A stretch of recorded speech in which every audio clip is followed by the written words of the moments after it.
बर' रावखौ आसामनि अफिसियेल नैथि राव महरै गनायजाखांनायनि उनाव दिनै आसाम आयेन आफादाव बर'नि गेदेमाफोर आरो बर'नि गासैबो गौथुमफोर ज' जानानै दिनै बर' रावखौ माबोरै अफिसियेलि बाहायलांनांगौ आरो बेखौ फोसाबलांनांगौ बिनि सायाव गोथौयै सावरायो। मख'नो गोनांदि आसाम बिधान सभानि बुंथिगिरि बिश्वजित दैमारी बिथाङा बुङो दि बर' रावखौ बिधान सभायाव बाहायनायजों लोगोसे गुबुन गुबुन अफिसियेल बाहागोआव फोसाबफामनायजों लोगोसे बर' रावखौ बाहायलांनायनि बाथ्राखौ बिथाङा खौरांगिरिफोरनि सिगाङाव रोखायै फोरमायथियो। बिधान सभा आयेन आफाद बेवहाय बर' रावखौ बाहायनो थाखाय जोङो मोनसे थिरांथा लादों। बर' रावा अलरेडि आसामनि लोगो सरकारि राव हिसाबै बाहायनायनि थाखाय बिधान सभायाव पास जाखांनानै दा गेजेट नटिफिकेसन ओंखारबाय। ओंखायनो बे हिसाबै बर' रावखौ दा बाहायनांसिगौ सरकारि राव हिसाबै। बे हिसाबै बिधान सभायाव आं जिहेतु स्पिकार, गतिके स्पिकार हिसाबै बे रावखौ दानिफ्रायनो बाहायनो लानाय जादों। बेखौ बाहायनो थांनायनि बेलायाव जिहेतु गोदानै बाहायगोन, ओंखायनो माखासे सोदोब आरो माखासे बाथ्रा लिरनायनि जेफोर आदब खायदा आरो बेजों लोगोसे जितु अफिसियेल माने टार्मफोर बायदिसिना सोदोब जे एमएलए को बर'आव मा बुंगोन, स्पिकार को बर'आव मा बुंगोन, जों सरासनस्रायै बुंलायबाय थायोब्लाबो बिनि अफिसियेल टार्मा पार्मानेन्टलि मा जागोन, जे जोङो माने मा होनो चिफ मिनिस्टारखौ जोङो मा होनगोन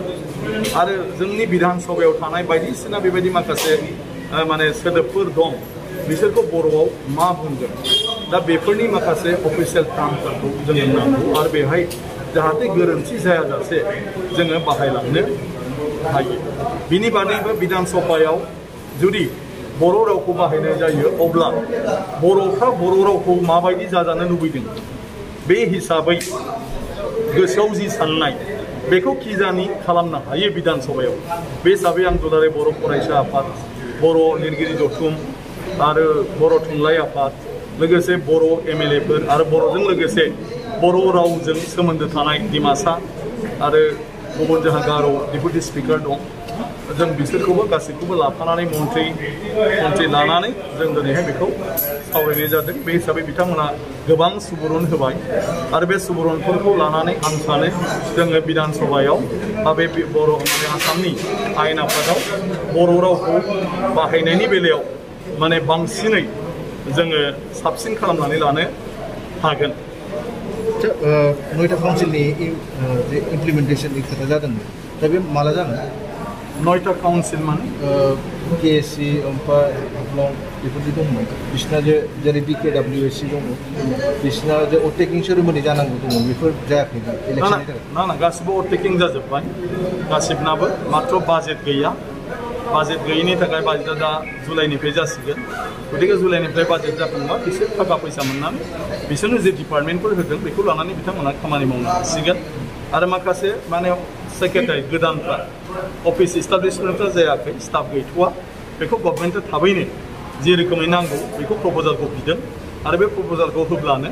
बे गासिबो काउन्सिलफ्रा माने जिखिनि माबा दं मा होनो बिसोर सालायनायाव गोनांथि दं बे गोनांथिफ्रा सुफुं जासिगोन आरो बिसोर खामानि मावलांनो हासिगोन। मोनसे मेम'रेन्डाम अफ सेटेलमेन्टखौ लानानै मोनसे कनफ्युजन जाना दं कि बे पावारफोरा डिसिखौल' थांबाय होननानै, बेनि सायाव मा होनो? नङा, बेयाव एसे माने फिसा माबा जालायदों, गोरोन्थि जालायदों आरो जिथुनाखि अर्डार मोनसे ओंखारदों बे लेंगुवेजखौ लानानै जादों। आसलते दा बिटिआर गोरोबथानि माने जिथु बाथ्रा, बे बाथ्रा मथे डिसि आरो एसपिआ दा माने बड'लेण्डनि सिङाव थांबाय। आगोल बड'लेण्डनि बायहेरायावमोन, ल' एन्ड अर्डारल' नायोमोन, बिस्रा गुबुनाव जेबो आखाइ होनो हायामोन बा खामानि मावनो हायामोन। बे गोरोबथायाव बेखौ खालामनाय जादोंमोन जे डिसि आरो एसपिआबो दा माने बड'लेण्डनि सिङाव थाहैबाय, ओमफ्राय माने बड'लेण्डनि जितु सरकार आरो बिसोरो माने कनसाल्ट खालामै खामानि मावगोन, जि बिथोन बेखौ बिसोर मानिगोन। जिखिनि डिपार्टमेन्टखौ बड'लेण्डआव होनाय जादों बेखिनि डिपार्टमेन्टखौ बिसोरबो नायनांगोन। जेरैहाय डिसि हिसाबै बिटिसिनि बायहेरायाव थानाय डिसिफ्रा नायो, बिनि उनाव बिसोरो बिटिसिनो रिपर्ट होबाय थानांगोन टाइम टु टाइम। बिनि उनाव बिसोर मोजां मावदों ना मावाखै बिनि सायाव गभर्नमेन्टनि जितु नियम बिसोरनो माने एसिआर होनो, माने एनुवेल कन्फिडेन्सियेल रिपर्ट बेजोंसो बिसिनि प्रमोशननि खामानियाव फैयो गतिके बड'लेण्ड टेरिटरियेल काउन्सिलनिफ्राय एसिआर नांसिगोन बिसोरनो बे होनाय डिपार्टमेन्टफ्राव बेखौ बड'लेण्ड टेरिटरियेल काउन्सिला एसिआरखौ होगोन ल' एन्ड अर्डारनि बेलायाव आसाम गभर्नमेन्टआ बिसिनि एसिआरखौ होगोन आरो एनुवेल जितु कनफिडेन्सियेल रिपर्ट ओंखायनो बियो माने बिटिसिनि सिङावसो थांदों डिसिनि सिङाव बिटिसिआ थाङाखै नाथाय बेवहाय जिहेतु मनिटरिं होननाय वार्ड होदों एक्चुअली नायसिगोन होनदों लिरनाया भुल जादों आरो हयथ' गोदान प्रिन्सिपाला कनसेप्टखौ बारा बुजियाखै दाख्लैसो आं चिफ मिनिस्टारजोंबो बे खोथाखौ लानानै लोगो लोगो रायलायबाय जे बे मोनसे रं मेसेज थांगोन ओंखायनो एसे नोंथाङानो माबा खालामनानै थिग खालामनानै होनांगौ दा ओंखायनो बिथाङाबो दाख्लै होनदों बेखौ जेबो साननांगौ गैया थाबैनो मडिफाइ खालामलायनानै थिग खालामनो हागोन गतिके बे बेलायाव रावबो गोरोन्थि बुजिलायनांगौ जेबो गैया बेखौ जितु अर्डार इस्यु खालामदों बेयाव एसे वार्ड आरो सेन्टेन्सनि एसे बेवहाय माबा जादों बेखौ लानानै मानसिफ्रा कनफिउसन जादों गतिके डिसिआ बिटिसिनि सिङावसो आरो बे मनिटरिं होननानै नङा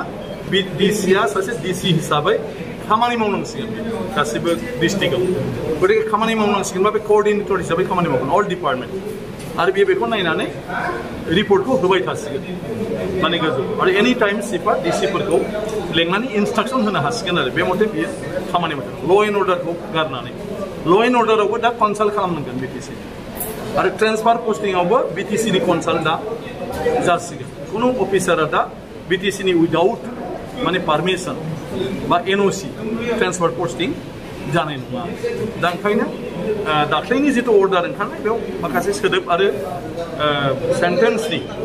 एसे माबा जानानै दं बेखौ मडिफाइ जायोब्लानो सब सार दासिमबो जे आसामावहाय हायार सेकेन्डारियाव बर'आ मिडियाम हिसाबै दाबो इस्टाब्लिश जायाखै जानो थांगासिनो दं नाथाय इमप्लिमेन्ट जायाखै बे बिथिङाव सारा दिनैनि थारिखआव मा बुङो ना बे बेलायाव एडुकेसन डिपार्टमेन्टआ बिसोर बुंनो हागोन माबायदि मा जानानै दं मा आवगायनानै दं आरो आं सानो दिनै बड' एकर्डिं डेम'क्रेसिनि मिटिं दं डेफिनेटलि बेफोर बाथ्राफ्रा जायगा मोनगोन गतिके कनसार्न डिपार्टमेन्टआ बिनि सायाव बुंनो हागोन आरो जोंनि जायफ्रा बे बेलायाव खामानि मावगासिनो दं साहित्य सभा आरो दुलाराय बर' फरायसा आफाद बिथांमोना निस्सय बे बेलायाव